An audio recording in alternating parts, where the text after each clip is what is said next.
know that gold and silver are one of the oldest forms of currency in the world? These two metals have been traded around the world for thousands of years. Printed money doesn't even come close to the value of gold and silver. In many ways, people still consider it as the de facto standard for currency. In the past, gold has always been known as a symbol of the rich and the elite. Silver is also precious but in more functional ways. Gold, we see it as jewelry, and silver as silverware. Gold and silver is a sign of money and power. They are soft enough to be molded into different forms, and its form gives beauty that entrances people.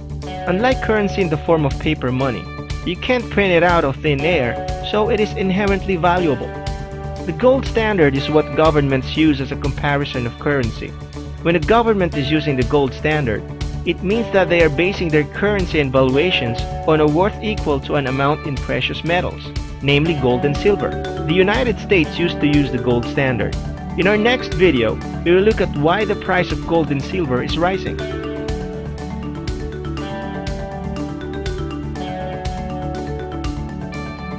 In 1971, President Nixon severed the US dollar's ties with the gold system. The US Treasury was running out of gold as more and more people were exchanging their US dollars back to gold. People were starting to lose confidence in the US dollar, and more people were emptying the gold reserve. In act of desperation, President Nixon severed the gold standard, thus enabling the US to continually print money. They were effectively creating their own debt and generating as much debt as they wanted in the form of currency. Over the years, the US dollar started dropping and the price of goods started to go up. Now why is that? It is because the US dollar is continually losing its value to the point that, compared to 40 years ago, the US dollar is only worth a fraction of what it used to be. Because currency starts to lose its value, especially with the whole world's currencies, hedged against the US dollar, the price of gold and silver starts rising at an astronomical rate. The demand for gold and silver starts increasing, and the increased demand for it spikes up the price even more. In our next video, we will look at the advantages and disadvantages of investing in gold and silver.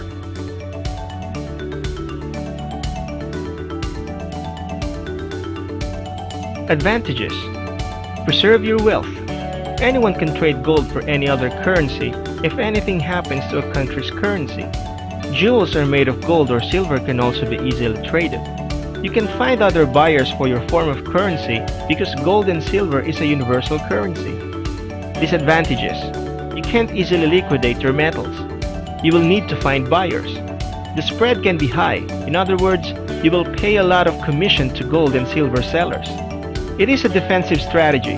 Even if you gain money through gold, your currency devalues. You do not earn interest from the bank. Next, we will look at 5 questions to ask yourself before making any investment.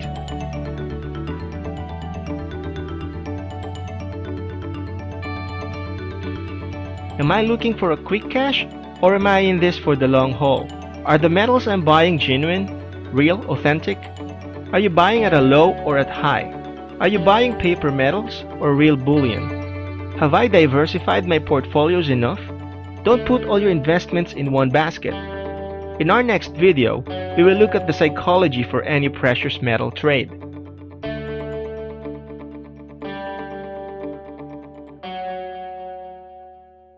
A trader's mindset is very important. Psychology is infinitely more important than how much you have to invest.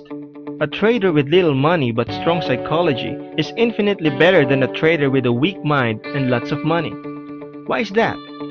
Because a person with a proper mindset can double, triple, or quadruple their money, while a person with a poor psychology can lose it all overnight. The key is to be detached with your money. It is better to trade with money that you can spare rather than money you depend on, life or death money. Can you hold a trade? What happens when the price takes a plunge? Do you understand that gold and silver trading is like buying a house? No matter what, the price of a house will always go up, but it is a matter of how long can you hold. Above all, remember not to rely on gold and silver trading as your only source of income. Most people, when they put all their eggs in one basket, make bad decisions because it represents all or most of their wealth. When you have income coming in from diverse locations, or even other commodities you are trading with, you will make better decisions. Knowing when to exit is critical as well. If you feel that you have earned enough, it's better to cut the trade and invest it in another commodity. Likewise, it is okay to cut your losses and invest elsewhere. Next, we will look at why you should invest in gold and silver now.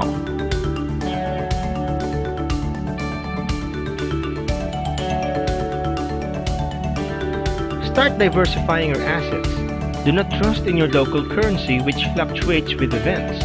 Protect your wealth. Gold and silver are always in demand and are limited in supply, so you can always find buyers. Always scout around for desperate buyers who are trying to liquidate their gold and silver for currency. They are your best people to target when you are buying gold. You can even offer low ball offers and see who will take the bait. Like attracts like. So the more wealth you store away, the more you are likely to attract. Besides, keeping it as precious metals is a form of saving. You are not tempted to spend your money. And remember that a penny saved is a penny earned. There you have it. Be sure to invest wisely.